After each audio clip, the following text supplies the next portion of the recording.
Fortunately हम उस दौर में जिंदा हैं। हम इस वक्त एक ऐसा इलेक्शन होते हुए हमने देखा है कि जिसकी कहानी सुना करते थे हम कि 1970 में ये इलेक्शन हुआ था और उस वक्त शेख मुजीबुर रहमान ने इतनी सीट्स ली थी। इलेक्शन का तमाशा सर चल रहा है 2 दिन से, आज पूरा दिन, कल और आज तो खैर मैं इंडियन टीवी पे भी बहुत गई, लेकिन आप किस तरह से देख रहे हैं सबको?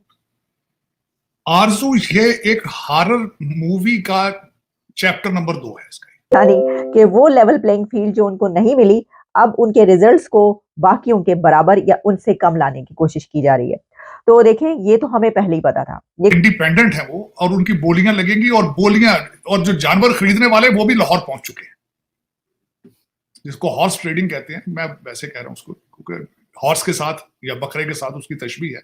और अवाम ने कहा है कि ए लो जी फिर ए तरिया जे ताड़ा जो भी आपने किया उनके साथ। इलेक्शन से सिर्फ 1 या 2 दिन पहले खान को 24 साल की सजा देने की क्या जरूरत थी? नमस्कार दोस्तों, पाकिस्तान में चुनाव में बहुत ही धांधली हुई है और जो पार्टी सरकार बनाने जा रही है वो बताया जा रहा है नवाज शरीफ की पार्टी है। जो पाकिस्तान में पीटीआई की तरफ से निर्दलीय उम्मीदवार थे उनको खरीदने की प्लानिंग शुरू हो गई है। बताया जा रहा है एक विधायक को 35 करोड़ में खरीदा जाएगा, उसकी बोली लगाई गई है। मतलब पाकिस्तान में इतना करप्शन है। आप देखे जो पाकिस्तान के लोग हैं उन्होंने क्या बोला इस पर। सबसे पहले तो मैं ये कहना चाहूंगी कि बड़ी खुशकिस्मती की बात है, फॉर्चुनेटली हम उस दौर में जिंदा हैं। हम इस वक्त एक ऐसा इलेक्शन होते हुए हमने देखा है कि जिसकी कहानी सुना करते थे हम कि 1970 में ये इलेक्शन हुआ था और उस वक्त शेख मुजीबुर रहमान ने इतनी सीट्स ली थी और कैसे क्लीन स्वीप किया था। और उसके बाद उस दौरान जो एक पॉलिटिकल सिनेरियो था, आज के दौर में इस इलेक्शन के दौरान हमें वही पॉलिटिकल टर्मोइल नजर आया। और फिर हमने ये देखा कि शेख मुजीबुर रहमान तो जेल से बाहर था, लेकिन कैदी नंबर 804 ने अपने 804 नंबर के सेल में बैठकर पूरे पाकिस्तान की आवाम को बाहर निकाला और अपने ओपोनेंट्स को शिकस्त फाश दी। भाई, कैदी नंबर 804 ने सबका धड़न तख्ता कर दिया। अब हो ये रहा है कि मिठाइयां तो लोगों ने खा ली, लेकिन साथ में ये भी कहा जा रहा है कि रुको जरा रुको, ठहरिए। इसकी वजह यह है कि हाफिज का हलवा तैयार हो रहा है। अब हाफिज का हलवा पाकिस्तान में बड़ा ही मजेदार किस्म का एक हलवा मिलता है और लोग बहुत शौक से वो खाते हैं। तो उस हलवे को कहा जा रहा है कि हाफिज का हलवा तैयार हो रहा है कि जनाब वो एक और अच्छी मिठाई तैयार हो रही है, तो मिठाइयां आप ना खाइए। इसकी वजह यह है कि इलेक्शंस में बहुत ज्यादा रिजल्ट्स में डिले हुआ है और हो रहा है, और कहा जा रहा है कि मासिव रिगिंग हो रही है इस वक्त। जो फरिश्ते हैं वो कैसे वोट डालते हैं? फरिश्तों के वोट डालने का टाइम आ गया है और फरिश्ते अपने वोट कास्ट करें। मैं तो सोच रही थी कि कोई तस्वीरें लेकर हम तक पहुंचे कि फरिश्ते कैसे नजर आते हैं वोट कास्ट करते हुए, हमें पता चले।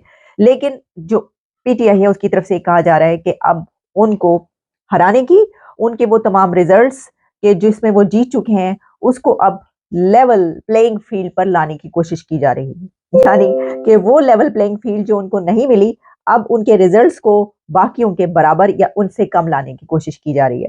तो देखें, ये तो हमें पहले ही पता था, ये कोई नई बात नहीं है, ये इसका अंदाजा था। आपको पता है कि पहला नतीजा, इलेक्शन का पहला रिजल्ट 10 घंटे के बाद अनाउंस हुआ है। आफ्टर 10 आवर्स पहला नतीजा अनाउंस किया गया है।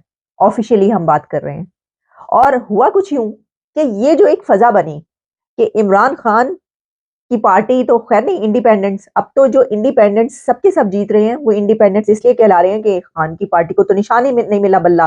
भाई, आपने बल्ला छीन लिया, आपने जो मार लगाई, जो उनकी पिटाई की, जो उनको धूसम धास हुई उनके साथ, सबके सब जेलों के अंदर, और 2 दिन के अंदर 24 साल की सजा जो आपने सुनाई है, उसका नतीजा 2 दिन के बाद आपके मुंह पर आ पड़ा है। और अवाम ने कहा है कि ए लो जी फिर ए तरिया जे ताड़ा जो भी आपने किया उनके साथ। इलेक्शन से सिर्फ 1 या 2 दिन पहले खान को 24 साल की सजा देने की क्या जरूरत थी? मतलब कि इलेक्शन हो जाते उसके बाद भी दी जा सकती थी, या ये होता कि कुछ देर पहले दे देते। नहीं, एग्जैक्टली अपनी शिकस्त का एक सामान पैदा करने के लिए ताकतवर हलकों ने जो है ये किया और दिखाया कि हम कितने ताकतवर हैं।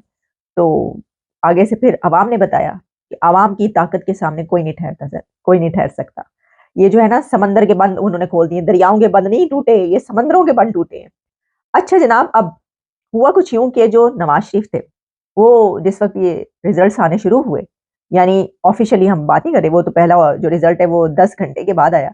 लेकिन जब टेलीविजन पर आपको पता है स्क्रीन पर चलना शुरू हो जाते हैं कुछ देर के बाद, जैसे जैसे वो फॉर्म 45 और 47 ये आ रहे होते हैं, तो वो चलना शुरू, तो एक ट्रेंड बन जाता है और उससे पता चल जाता है कौन जीत रहा है कौन हारा है। ये कोई फर्स्ट टाइम नहीं है, ये जो बात की जा रही है, क्योंकि अब पीएमएलएन, पीपल्स पार्टी, दीगर जो पार्टियां हैं उनकी तरफ से बात की जा रही है कि देखिए अभी तो ऑफिशियली रिजल्ट अनाउंस नहीं हुए, तो पीटीआई ने अपनी तरफ से ये एक ऐसी हड़बोंग बजा दी और इतना एक बड़ा बवाल खड़ा कर दिया कि वो जीत गई है, कि जिससे एक नैरेटिव बिल्ड हो गया कि ये तो पीटीआई जीत गई। और तो बात यह है कि आप पिछले सारे इलेक्शंस उठा के देख लें पूरी दुनिया के, कुछ ही देर में जो ट्रेंड्स आ रहे होते हैं उसमें ये अंदाजा हो जाता है कि कौन जीत रहा है और कौन हारा है। लेकिन क्योंकि दूसरे कंट्रीज में ऐसा कोई चांस नहीं होता कि बाद में रिगिंग हो सकेगी, तो उनके लिए इतना बड़ा मसला नहीं है। अब हमारे मुल्क में तो ये बहुत बड़ा मसला है, क्योंकि उनकी पता होता है कि थोड़ी देर के बाद आरटीएस बैठ जाना है। इलेक्शन का तमाशा सर चल रहा है 2 दिन से, आज पूरा दिन, कल और आज तो खैर इंडियन टीवी पे भी बहुत गई, लेकिन आप किस तरह से देख रहे हैं सबको? आरजू, ये एक हॉरर मूवी का चैप्टर नंबर 2 है इसका। जिस तरह डिज्नी मूवी होती है तो उसका साथ एक उसी फ्रेंचाइज की अगली किस्त भी बनाते हैं ना आप। जिस तरह वो कोई भी हॉरर मूवी की दूसरी किस्त है और उस मूवी का नाम होगा बकरा मंडी। अब वो किस तरह होगी बकरा मंडी, मैं यही बताना चाहूंगा कि कहने को इंडिपेंडेंट है वो, और उनकी बोलियां लगेंगी, और जो जानवर खरीदने वाले वो भी लाहौर पहुंच चुके हैं, जिसको हॉर्स ट्रेडिंग कहते हैं। मैं वैसे कह रहा हूं उसको, क्योंकि हॉर्स के साथ या बकरे के साथ उसकी तशबीह है तो गलत बात है। जरदारी साहब बहुत मशहूर हैं, जो मंडी में जानवर खरीदने के बहुत एक्सपर्ट हैं, पैसा भी बहुत है उनके पास, बहुत पैसा। उन्हें खुद नहीं पता उनके पास कितना पैसा। वो लाहौर आ चुके हैं, उनकी मीटिंग्स है इस वक्त। जो किंग पार्टी है वो जरदारी साहब है, किंग मेकर। उनके पास इतनी निश्चितें हैं। अब बातें दो चल रही हैं कि पीटीआई भी चाहती है कि उनके साथ गवर्नमेंट मिलकर बनाई जाए, और नून लीग भी इंटरेस्टेड है उनके साथ मिलकर मीटिंग बनाई जाए। ये पाकिस्तान को लूटने का अगला प्लान जो है वो देखिए अब किस रुख बैठता है। ये बिल्कुल तैयारी हो चुकी है इस चीज की। दुख के साथ मैं कहूंगा, मैं तो इनको सियासी पार्टियां मानता ही नहीं हूं। शुरू से आपको कहता हूं, मैं पॉलिटिकल साइंस का स्टूडेंट हूं, सारी जिंदगी मैंने पढ़ा है। इस चीज का नाम सियासत नहीं है, इसको मैं सियासत नहीं कहूंगा, मैं इसको जमहूरियत भी नहीं कहूंगा। अब उसका मैं अगला नक्शा बताना चाहता हूं। आपके कई पंडित थे, रंग रंग की बोलियां बोलते रहे। पहले किसी ने कहा बांग्लादेशी मॉडल बन चुका है, माइंड बन चुका है, वो तो भाई ठुस हो गया, बांग्लादेशी मॉडल तो खत्म हो गया। अब उसके बाद जो दूसरे कई हैं वो लोग कहते हैं 8 महीने से 1 साल ये गवर्नमेंट चलेगी। इसमें जरदारी साहब हैं जिनके पास पैसा बहुत है, जोड़ तोड़ के बादशाह माने जाते हैं। वो कहते हैं मेरा बच्चा बनेगा वजीर आजम, कभी कहते हैं वो चीफ मिनिस्टर फॉरेन मिनिस्टर बनेगा, कभी कुछ बनेगा, कभी कुछ, जो भी बनेगा। इधर से कहते हैं छुरी खरबूजे के ऊपर हो तब भी खरबूजा कटता है, छुरी खरबूजे के नीचे हो तब भी कटता है। कटना पाकिस्तान ने है, 25 करोड़ लोगों ने कटना है। काटने वाले तैयार हैं इस वक्त, छुरियां तैयार हो चुकी हैं, बकरे की खैर नहीं है।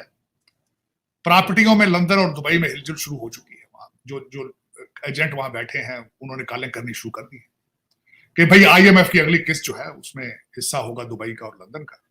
हाँ, एक बात जरूर है जो पाकिस्तान में कहते हैं पाकिस्तान की इकोनॉमी के लिए अच्छा होगा, करप्शन के पैसे के हाथ बदलेंगे, कई नए करोड़पति आएंगे, कई जो है नए वकीलों को जो टिकट दिए गए थे इंडिपेंडेंट, उनकी लॉटरियां हैं, जिनके केस नहीं कोई, जिनको कोई जमानत का केस नहीं देता था, अब वो करोड़ों के अपने सीटें बेचेंगे। एक की तो